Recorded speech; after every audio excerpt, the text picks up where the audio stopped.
अवतार लिए विष्णु आए आयुध लेकर, राजा दशरथ के घर सीता रानी आई है। लंका की दुर्ग में रावण का सिंहासन, श्री राम आएंगे बचाने धरती माँ। रामायण की धारा लहराए अद्वितीय, भक्ति की राह पर चले जीवन ये ही। रामायण की धारा लहराए अद्वितीय, भक्ति की राह पर चले जीवन। कुल ऋषि मेरे वंश का विवाद है, मुझे संतान की आशा नहीं है। राजा दशरथ, तुम्हें पुत्र प्राप्त करने के लिए पुत्रेष्टि यज्ञ करना होगा। लेकिन मैं स्वयं यज्ञ करने के योग्य नहीं हूँ। श्रृंग मुनि हैं, वे तुम्हें मदद कर सकते हैं। हे श्रृंग मुनि, मेरी समस्या का समाधान कीजिए। राजा दशरथ, तुम्हें पुत्र प्राप्त करने के लिए पुत्रेष्टि यज्ञ करना होगा। परंतु मैं स्वयं नहीं कर सकता, क्या आप कर सकते हैं? हाँ, लेकिन इसके लिए तुम्हें खीर लानी होगी और उसे तीनों रानियों को खिलाना होगा।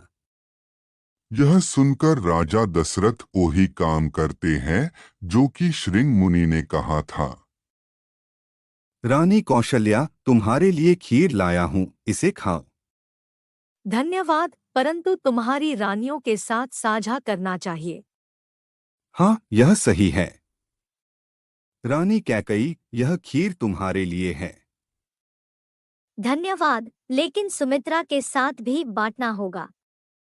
हाँ, तुम भी खाओ सुमित्रा। धन्यवाद। कुछ दिनों की बात।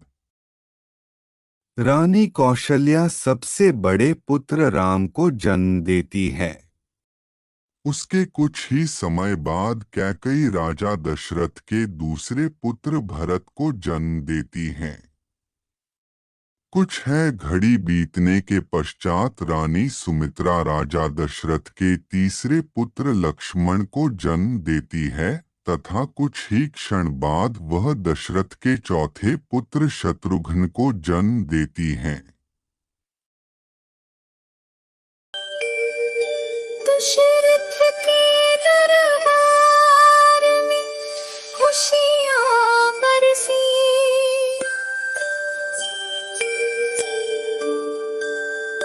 खूबसूरती से पुत्र राम भरत लक्ष्मण शत्रुघ्न का हुआ जन्म सीने हर कोई हंसी में रंगा, खुशियों की बौछार दशरथ की गोद